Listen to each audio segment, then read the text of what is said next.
उसकी कहानी के बारे में जो उसने जाना, उसने उसे पूरी तरह स्तब्ध कर दिया। अर्जुन मेहता ने सोचा था कि क्रिसमस ईव बस एक और अकेली काम की रात होगी, लेकिन जब उसने अपने अपार्टमेंट बिल्डिंग के पीछे एक छोटे से साए को कचरे में तलाश करते देखा, तो उसने एक ऐसा फैसला लिया जो 2 जिंदगियों को हमेशा के लिए बदल देगा। जो एक साधारण दयालुता के कार्य के रूप में शुरू हुआ था, उसने एक दिल तोड़ देने वाली सच्चाई को उजागर किया, जिसका सामना किसी भी बच्चे को कभी नहीं करना चाहिए, और एक ऐसे बदलाव की ओर ले गया जिसकी किसी ने कल्पना भी नहीं की थी। आगे बढ़ने से पहले हमें बताइए कि आप दुनिया के किस कोने से हमें सुन रहे हैं। हमें ये देखना बहुत पसंद है कि हमारी कहानियां कितनी दूर तक पहुंचती हैं। दिसंबर की कड़वी ठंडी हवा रात के सन्नाटे को चाकू की तरह चीर रही थी। अर्जुन मेहता ने अपने कोट को कसकर पकड़ा जब वो अपने अपार्टमेंट बिल्डिंग से बाहर निकला। उसके हाथ में चाबियां खनखनाती हुई। क्रिसमस ईव, रात 11:47। बस एक और रात, बस एक और शिफ्ट उस सिक्योरिटी कंपनी में, जहां सन्नाटा ही उसका एकमात्र साथी था। लेकिन जैसे ही अर्जुन अपनी कार की ओर बढ़ा, कुछ ने उसे रोक दिया। डंपस्टर के पास एक छोटा सा साया, धीरे धीरे, सोच समझकर हरकत करता हुआ। अर्जुन ने अंधेरे में आंखें सिकोड़कर देखा। उसकी सांसें ठंडी हवा में धुंध का रूप ले रही थीं। पहले उसे लगा कि शायद कोई आवारा जानवर होगा, लेकिन जैसे जैसे उसकी आंखें अंधेरे की आदी हुईं, उसका दिल लगभग रुक गया। वो एक बच्ची थी, एक छोटी लड़की, 7 साल से ज्यादा नहीं, जो व्यवस्थित तरीके से कचरे में तलाश कर रही थी।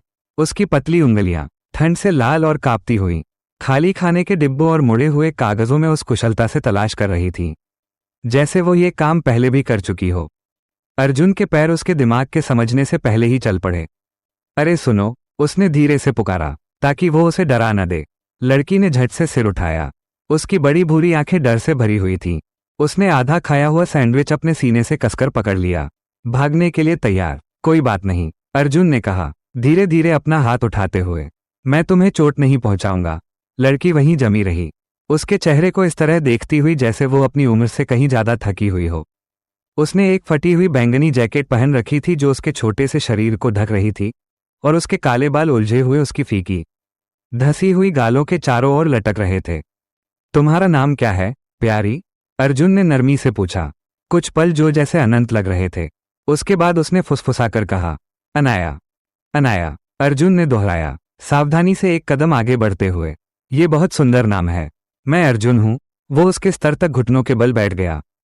इस ठंडी रात में इस छोटी सी बच्ची को अकेला देखकर उसका दिल टूट गया। क्या तुम कुछ खास ढूंढ रही हो?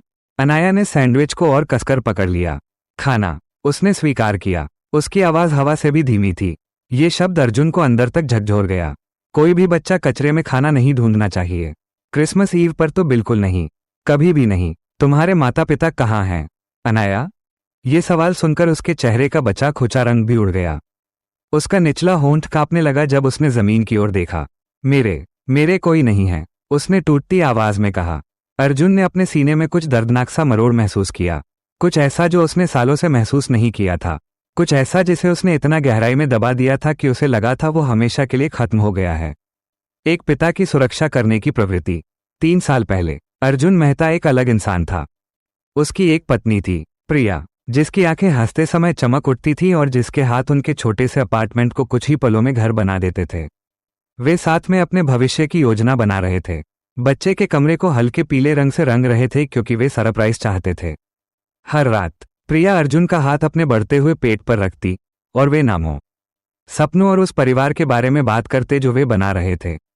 लेकिन जिंदगी की कुछ और ही योजनाएं थीं। मार्च की एक बरसाती गुरुवार की सुबह प्रिया को प्रसव पीड़ा शुरू हुई। अर्जुन कांपते हाथों और खुशी से भरे दिल के साथ उसे अस्पताल ले गया, अपने बेटे से मिलने के लिए तैयार। वो वेटिंग रूम में चहलकदमी करता रहा, परिवार को फोन करता रहा, दोस्तों को संदेश भेजता रहा। उसकी दुनिया संभावनाओं से भर गई थी। फिर डॉक्टर बाहर आया। उसकी आंखें उससे मिल नहीं पा रही थीं। जटिलताएं, अप्रत्याशित, दुर्लभ। 1 घंटे के भीतर ही अर्जुन ने वो सब कुछ खो दिया जो उसके लिए मायने रखता था।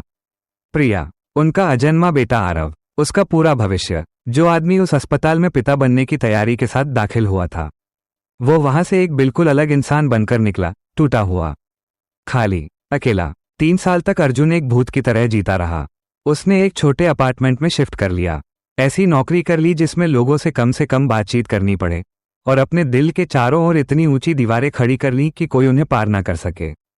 उसने खुद को समझा लिया था कि वो ठीक है, कि यही काफी है, कि उसे किसी की जरूरत नहीं है अब तक। तुम्हारा क्या मतलब है कि तुम्हारे कोई नहीं है? अर्जुन ने अनाया से पूछा। उसकी आवाज पहले से कहीं अधिक नर्म थी। अनाया की आंखों में आंसू भर आए। वो उन्हें रोकने की पूरी कोशिश कर रही थी। मैं अपनी दादी सावित्री के साथ रहती थी, वो बोली। वो ही मेरे पास थी। उसके बाद उसकी आवाज धीमी पड़ गई।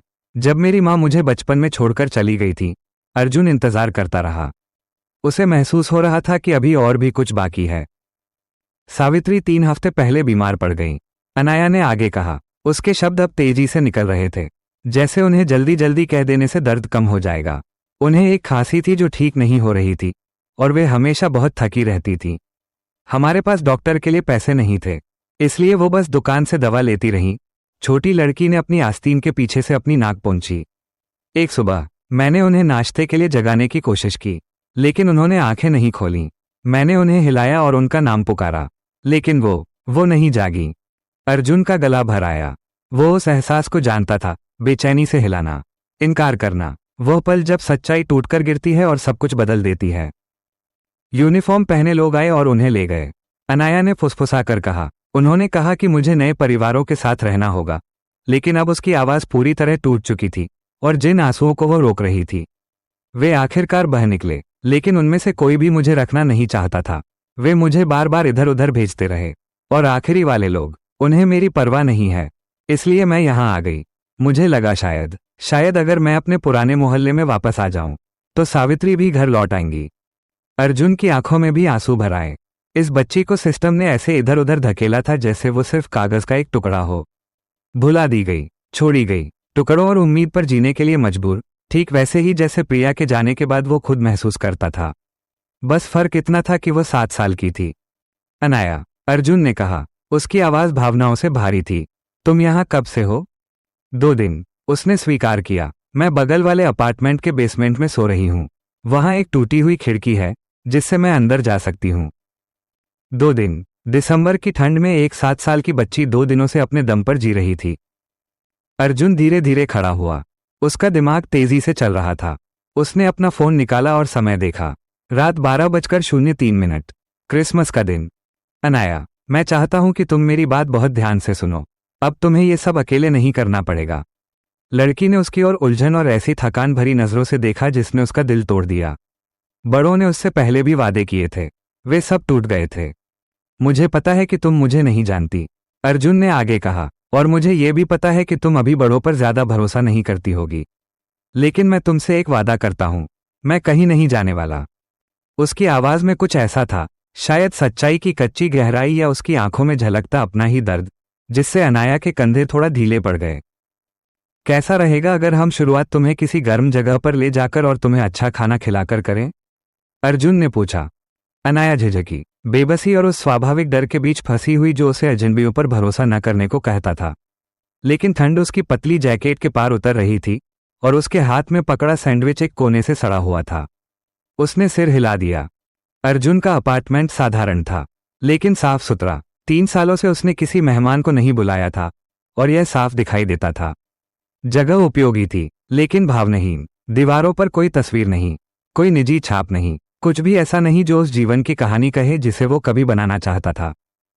लेकिन जब उसने देखा कि अनाया की आंखें हीटर की साधारण गर्माहट पर फैल गईं, अर्जुन ने अपने घर को एक नए नजरिए से देखा। किसी ऐसे व्यक्ति की आंखों से जिसके पास कुछ नहीं था। उसका कुछ नहीं अचानक कुछ बन गया। मैं तुम्हारे लिए नहाने का पानी तैयार करता हूं, अर्जुन ने बाथरूम की ओर जाते हुए कहा। तुम्हें बहुत ठंड लग रही होगी। जब टब गर्म पानी से भर रहा था, अर्जुन ने अपने कुछ छोटे कपड़े अनाया के लिए निकाले। एक टी शर्ट जो उसके लिए ड्रेस जैसी हो जाती, साफ मोजे, और डोरी वाली पैंट जिसे कसकर बांधा जा सकता था। जब अनाया गर्म पानी में बैठी, शायद कई दिनों में उसका पहला स्नान, अर्जुन ने बचा हुआ सूप गर्म किया और ग्रिल्ड चीज सैंडविच बनाए। साधारण खाना, लेकिन गर्म और पेट भरने वाला। जब अनाया बाथरूम से बाहर आई, अर्जुन के कपड़ों में डूबी हुई। उसके बाल साफ और गाल गर्म पानी से गुलाबी हो गए थे। वो बिल्कुल अलग बच्ची लग रही थी, अभी भी दुबली, अभी भी थकी हुई, लेकिन फिर से इंसान जैसी। वो चुपचाप धीरे धीरे खाने लगी, जैसे उसे डर हो कि खाना कहीं गायब न हो जाए। अर्जुन ने उसके हर कौर को ध्यान से खाते देखा और समझ गया कि वो उसे लंबा चलाने की कोशिश कर रही है। और भी है, उसने नरमी से कहा। तुम जितना चाहो उतना खा सकती हो। अनाया की आंखों में फिर आंसू भर आए। सच में, सच में। जब वो खा रही थी, अर्जुन का दिमाग काम कर रहा था। वो उसे ऐसे सिस्टम में वापस नहीं भेज सकता था जिसने उसे इतना बुरी तरह से नजरअंदाज किया था, लेकिन वो उसे बिना कानूनी प्रक्रिया के अपने पास भी नहीं रख सकता था। उसे प्रिया की याद आई, उस कमरे की जो उन्होंने रंगा था, उन सपनों की जो उन्होंने एक बच्चे की देखभाल के लिए देखे थे। शायद यही कारण था कि वो बच गया और वो नहीं। शायद यह उसके खोए हुए परिवार का दूसरा मौका था। उस रात जब अनाया अर्जुन के सोफे पर बेचैनी से सो रही थी, उसने फोन कॉल्स किए। उसने बच्चों और परिवार सेवाओं के विभाग से संपर्क किया, स्थिति समझाई और आपातकालीन अभिभावकत्व की प्रक्रिया के बारे में जानकारी मांगी। उसने अपने सुपरवाइजर को छुट्टी के लिए फोन किया। उसने अपने पुराने जीवन के एक वकील दोस्त राहुल को भी कॉल किया। देर रात के बावजूद राहुल ने तीसरी घंटी पर फोन उठाया। उसकी आवाज नींद से भरी हुई थी। अर्जुन, सब ठीक है? आज क्रिसमस की सुबह है यार। राहुल, मुझे तुम्हारी मदद चाहिए, अर्जुन ने कहा, और 3 साल में पहली बार वह सच में ऐसा कह रहा था। जब अर्जुन स्थिति समझा रहा था, वह अनाया को सोफे पर करवटें बदलते हुए देख रहा था। नींद में भी उसे सुकून नहीं मिल रहा था। उसका छोटा सा चेहरा चिंता से भरा हुआ था। उसके हाथ कंबल को ऐसे पकड़े हुए थे जैसे वो उसकी आखिरी उम्मीद हो। ये थोड़ा मुश्किल होने वाला है, राहुल ने चेतावनी दी। सिस्टम को ये पसंद नहीं आता जब लोग अचानक आकर गोद लेने की बात करते हैं। इसमें प्रक्रियाएं होती हैं, बैकग्राउंड चेक, घर की जांच। मुझे परवाह नहीं कि यह कितना मुश्किल है, अर्जुन ने कहा। उसकी आवाज में वो दृढ़ता थी जो प्रिया के जाने के बाद से गायब थी। इस छोटी सी बच्ची को हर उस इंसान ने निराश किया है जिसे उसकी रक्षा करनी चाहिए थी। मैं भी उन लोगों में से नहीं बनूंगा जो मुड़कर चले जाते हैं। फोन के दूसरी तरफ कुछ पल के लिए खामोशी छा गई। अर्जुन, क्या तुम इसके बारे में पक्के हो? मेरा मतलब है, प्रिया और बच्चे के बाद 3 साल हो चुके हैं, और तुम काफी अलग थलग रहे हो। एक आघात झेल चुके बच्चे की देखभाल करना। मुझे पता है ये कैसा होगा, अर्जुन ने बीच में ही कहा, और मुझे ये भी पता है कि मैं पहले जैसा इंसान नहीं रहा, लेकिन शायद यही वजह है कि मैं उसकी मदद कर सकता हूं। हम दोनों जानते हैं कि सब कुछ खो देना कैसा होता है। हम दोनों जानते हैं कि अकेले होना कैसा होता है। जब अर्जुन ने फोन रखा तो उसने अनाया को दरवाजे पर खड़ा पाया। उसके चेहरे पर आंसू बह रहे थे। आप अभी भी यहां हैं, उसने फुसफुसा कर कहा, जैसे उसे यकीन ही नहीं हो रहा हो। बिल्कुल मैं यही हूं, अर्जुन ने कहा, उसके स्तर तक घुटनों के बल बैठते हुए। मैंने तुमसे कहा था कि मैं कहीं नहीं जाने वाला। लेकिन सुबह, उसने कहना शुरू किया, सुबह हम ये समझेंगे कि इसे कैसे ठीक से किया जाए। तुम फिर से बेसमेंट में सोने या कचरे में खाना ढूंढने नहीं जाओगी। जब तक मैं हूं, ऐसा नहीं होगा। अनाया ने अपने हाथ अर्जुन की गर्दन के चारों ओर डाल दिए, और अर्जुन ने महसूस किया कि उसके सीने में कुछ टूटकर खुल गया है। कुछ ऐसा जो 3 साल से जमे हुए बर्फ की तरह था, अचानक पिघलने लगा। अगले कुछ हफ्ते कागजी काम, अदालत की सुनवाई और सरकारी प्रक्रियाओं की उलझनों में गुजर गए। अर्जुन ने खुद को इस प्रक्रिया में उसी तीव्रता से झोंक दिया जिस तरह वो पहले जिंदगी से बचने में लगा रहता था। उसने हर मीटिंग में भाग लिया, हर फॉर्म भरा, और हर बैकग्राउंड चेक और मनोवैज्ञानिक मूल्यांकन से गुजरा जो सिस्टम ने मांगा। उसने पेरेंटिंग क्लासेस ली और उन थेरेपी सेशंस में हिस्सा लिया जो ये जांचने के लिए थे कि वो एक बच्चे की देखभाल के लिए तैयार है या नहीं। इस सब के दौरान अनाया आपातकालीन देखरेख की स्थिति में उसके साथ ही रही। अर्जुन ने देखा कि वो धीरे धीरे सहज होने लगी। ये भरोसा करने लगी कि वो भी बाकी लोगों की तरह गायब नहीं होगा। लेकिन ठीक होना सीधी रेखा जैसा नहीं था। कुछ रातों में अनाया चीखते हुए जाग जाती, उन डरावने सपनों में लौट जाती जब उसने सावित्री को निश्चल पाया था। अर्जुन उसके पास बैठा रहता जब तक उसका डर कम नहीं हो जाता, उसका छोटा सा हाथ थामे हुए, उसे बार बार यह याद दिलाते हुए कि वो सुरक्षित है। कभी कभी वो अपने कमरे में खाना छुपाकर रखती, इस डर से कि कहीं वो उससे छीन न लिया जाए। अर्जुन धीरे से वो खाना वापस रसोई में रख देता, बार बार समझाते हुए कि हमेशा और मिलेगा। कभी कभी वो पूरी तरह खुद में सिमट जाती, जैसे अर्जुन के भी उसे छोड़ देने की तैयारी कर रही हो। उन पलों में अर्जुन बस उसके साथ मौजूद रहता, अपनी दिनचर्या जारी रखता, शब्दों से नहीं बल्कि अपने व्यवहार से ये दिखाता कि वो उसके साथ रहने के लिए प्रतिबद्ध है। अर्जुन ने ऐसी चीजें सीखी जिनके बारे में उसने कभी सोचा भी नहीं था कि उसे जानना पड़ेगा। बाल गूंथना, होमवर्क में मदद करना, एक 7 साल की बच्ची की जटिल भावनाओं को समझना, जबकि वो खुद अपने दुख और डर से जूझ रहा था। लेकिन उसने खुशी के बारे में भी फिर से सीखा। पहली बार जब अनाया ने खुलकर हंसी, सच में हंसी, जब अर्जुन ने नाश्ता बनाते समय कोई मजाक किया, उसने महसूस किया कि उसका दिल फिर से याद कर रहा है कि खुशी की आवाज़ कैसी होती है। जब वो गणित में अपना पहला ए जोड़ लेकर आई, उसका चेहरा गर्व से चमक रहा था। जब उसने उसे पेपर दिखाया, अर्जुन ने समझा कि किसी और की उपलब्धि पर गर्व करना क्या होता है। जिस दिन उसने उसे अर्जुन की जगह पापा कहना शुरू किया, धीरे से, झिझकते हुए, जैसे उस शब्द को परख रही हो, अर्जुन को बाथरूम में जाकर कृतज्ञता और प्रेम के आंसू बहाने पड़े। क्या आपने कभी ऐसा महसूस किया है कि आप किसी से मिलने के लिए ही बने हैं? अर्जुन ने एक थेरेपी सेशन के दौरान पूछा, अनाया से मिलने के 6 महीने बाद। डॉक्टर मीरा शर्मा, जो अर्जुन की अभिभावक बनने की क्षमता का मूल्यांकन कर रही थी, ने अपनी नोट्स से नजर उठाई। तुम्हें ऐसा क्यों लगता है? अर्जुन ने इस सवाल पर गहराई से विचार किया। अनाया से मिलने से पहले मैं बस जी रहा था, जैसे कोई मशीन। मैंने खुद को समझा लिया था कि मैं ठीक हूं, लेकिन मैं जी नहीं रहा था, मैं छिप रहा था। वो थोड़ा रुका, प्रिया को याद करते हुए, उस जीवन को जो उन्होंने साथ मिलकर बसाना चाहा था, पर अधूरा रह गया। जब प्रिया चली गई, जब हमने अपने बच्चे को खो दिया, मुझे लगा सब खत्म हो गया। मुझे लगा पिता बनने का मेरा मौका भी उनके साथ चला गया। लेकिन शायद ये सब किसी बड़ी योजना का हिस्सा था। शायद मुझे उस दर्द से गुजरना जरूरी था, ताकि मैं समझ सकूं कि अनाया क्या महसूस कर रही है। शायद मुझे ये जानना था कि पूरी दुनिया खो देने का दर्द कैसा होता है, ताकि मैं उसकी दुनिया फिर से बना सकूं। डॉक्टर मीरा शर्मा ने सोचते हुए सिर हिलाया। और अनाया की देखभाल करने से तुम्हारे अपने घाव भरने की प्रक्रिया पर क्या असर पड़ा? अर्जुन मुस्कुराया, एक सच्ची मुस्कान जो उसकी आंखों तक पहुंची। उसने मुझे बचा लिया। उस रात मुझे लगा था कि मैं उसे बचा रहा हूं, लेकिन वो भी मुझे बचा रही थी। उसने मुझे फिर से जीने की वजह दी, एक मकसद दिया।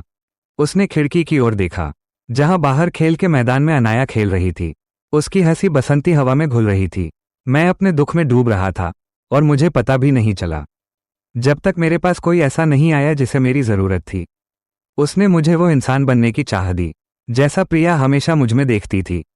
अगर यह कहानी आपके दिल को छू रही है, तो हमें कमेंट में जरूर बताइए। क्या आपने कभी ऐसा पल महसूस किया है, जब किसी और की मदद करते करते आप खुद भी ठीक होने लगे हो? मंगलवार की सुबह अदालत अर्जुन की उम्मीद से ज्यादा व्यस्त थी। वो फैमिली कोर्ट के बाहर गलियारे में बैठा था। उसका पैर घबराहट में लगातार हिल रहा था। अनाया उसके पास बैठी थी, अपनी पसंदीदा बैंगनी ड्रेस पहने हुए।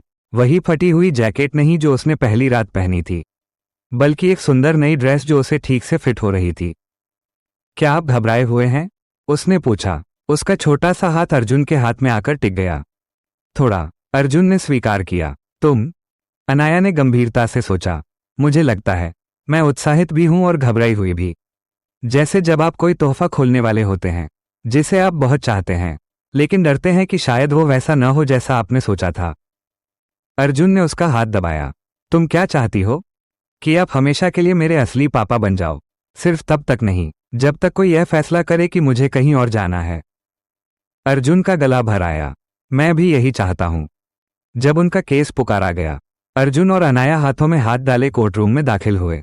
राहुल वहां मौजूद था, साथ ही वो सोशल वर्कर भी जो अनाया के केस को देख रही थी, और वो अभिभावक प्रतिनिधि जिसे अनाया के हितों की रक्षा के लिए नियुक्त किया गया था। जज अंजलि वर्मा ने अपने सामने रखे कागजों पर नजर डाली। वो 15 सालों से फैमिली कोर्ट की जज थी और उन्होंने हर तरह के मामले देखे थे, लेकिन इस केस में कुछ ऐसा था जो पहली सुनवाई से ही उनके साथ रह गया था।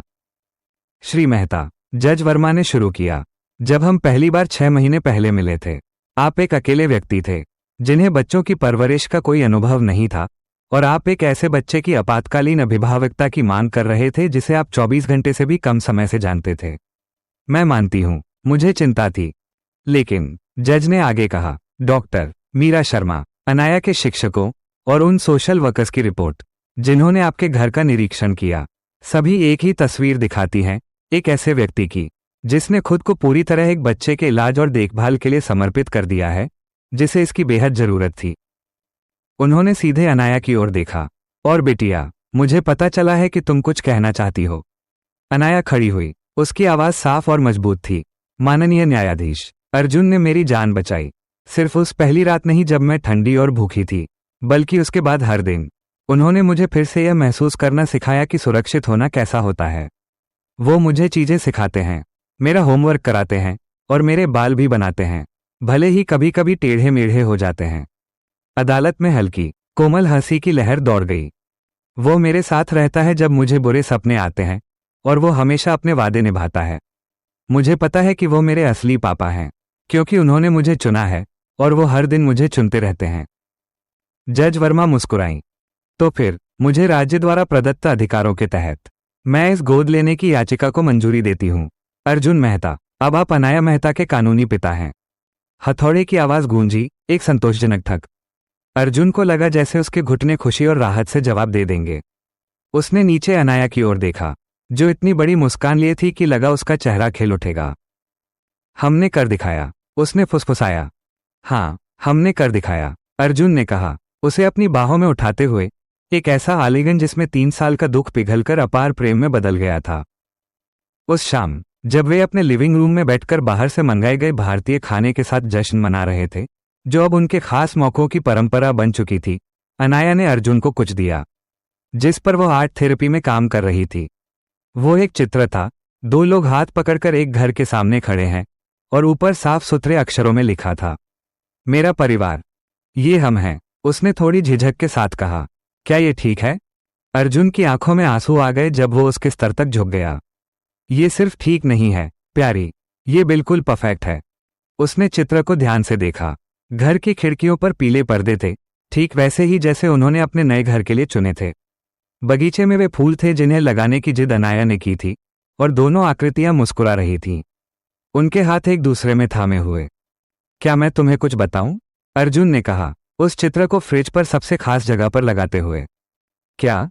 मैं पहले सोचता था कि परिवार वही होते हैं जिनमें हम जन्म लेते हैं, लेकिन तुमने मुझे सिखाया कि सबसे अच्छे परिवार वो होते हैं जिन्हें हम चुनते हैं, जिन्हें हम प्यार, धैर्य और समर्पण से बनाते हैं।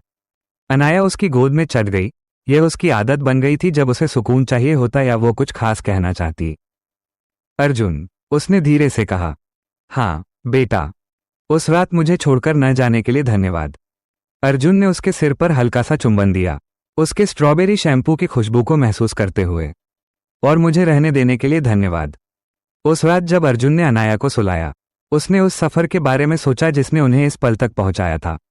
वो डरी हुई, भूखी बच्ची जो कभी कचरे में खाना ढूंढ रही थी, अब उसकी जिंदगी की रोशनी बन चुकी थी। और वो टूटा हुआ आदमी जो दुनिया से छिप रहा था, अब उसे प्यार और सुरक्षा देने में अपना उद्देश्य पा चुका था। कभी कभी उपचार उस रूप में आता है जिसकी हम कल्पना भी नहीं करते। कभी कभी वो परिवार जिसकी हमें जरूरत होती है, वो नहीं होता जिसे हमने सोचा था, बल्कि वो होता है जो हमें चुनता है, ठीक तब जब हमें उसकी सबसे ज्यादा जरूरत होती है। ऐसी कहानियां हमें याद दिलाती हैं कि परिवार सिर्फ खून का रिश्ता नहीं होता। ये प्यार, चुनाव और समर्पण से बनता है।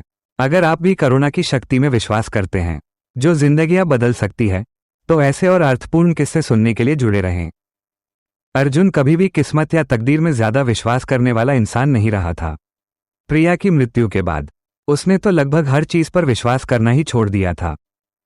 लेकिन जब उसने अनाया को अपने घर में उसके अपने बिस्तर पर शांति से सोते हुए देखा, उस सुरक्षा में लिपटी हुई कि अब वो कहीं की है, तो वो खुद को ये सोचने से रोक नहीं पाया कि शायद, बस शायद, सब कुछ वैसा ही हुआ जैसा होना चाहिए था। 2 टूटे हुए लोग साल की सबसे ठंडी, सबसे अकेली रात में एक दूसरे से मिले थे, और एक दूसरे की परवाह करने का चुनाव करके उन्होंने कुछ ऐसा रच दिया था जिसकी उन्होंने कभी कल्पना भी नहीं की थी। एक परिवार जो खून के रिश्तों पर नहीं, बल्कि खोने के साझा दर्द और बिना शर्त प्रेम की उपचार शक्ति पर बना था। वो आदमी जिसने अपनी पत्नी और अजन्मे बेटे को खो दिया था, उसे एक बेटी की रक्षा और परवरिश में नया उद्देश्य मिल गया जिसे उसकी जरूरत थी। और वो छोटी लड़की जिसने अपने हर प्रिय को खो दिया था, उसे एक ऐसा पिता मिल गया जो ये सुनिश्चित करने के लिए आसमान पाताल एक कर दे कि वो फिर कभी खुद को छोड़ा हुआ महसूस न करे। उस क्रिसमस ईव पर एक दूसरे को पाने में अर्जुन और अनाया ने समझ लिया कि परिवार का असली मतलब क्या होता है।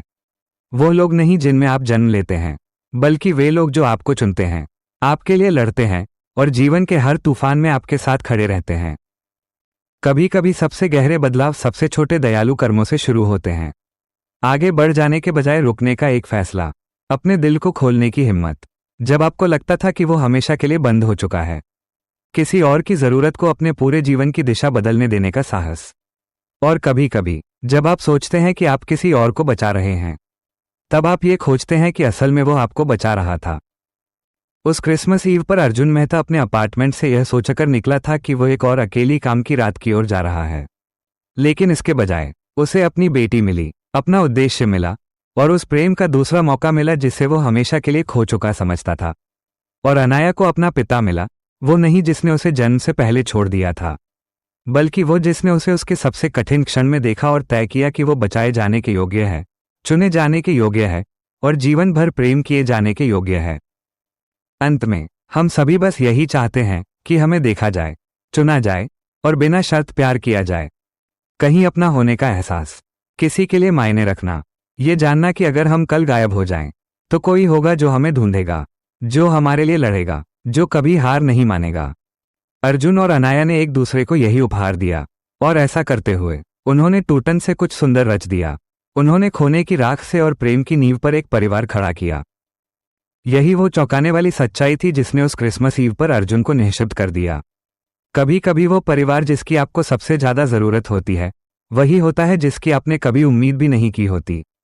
कभी कभी प्यार आपको सबसे अनपेक्षित जगहों पर मिलता है, सबसे अनजाने चेहरे में, ठीक उस पल में जब आप उसकी उम्मीद नहीं करते, लेकिन सबसे ज्यादा उसकी जरूरत होती है। और कभी कभी सबसे अच्छा क्रिसमस उपहार कागज में लिपटा हुआ और रिबन से बंधा नहीं होता। कभी कभी वो एक फटी हुई बैंगनी जैकेट में लिपटा होता है, कचरे में उम्मीद तलाशता हुआ, इस इंतजार में कि कोई उसे देखे, उसे बचाने लायक समझे। अर्जुन ने देखा, उसने चुना, वो ठहरा और यही सब फर्क ले आया। दोस्तों, अगर इस कहानी ने आपके दिल को उसी तरह छुआ है जैसे इसने मेरा छुआ, अगर इसने आपको याद दिलाया है कि एक छोटा सा दयालु कदम भी किसी की जिंदगी बदल सकता है, तो इसे सिर्फ देखकर आगे मत बढ़ जाइए।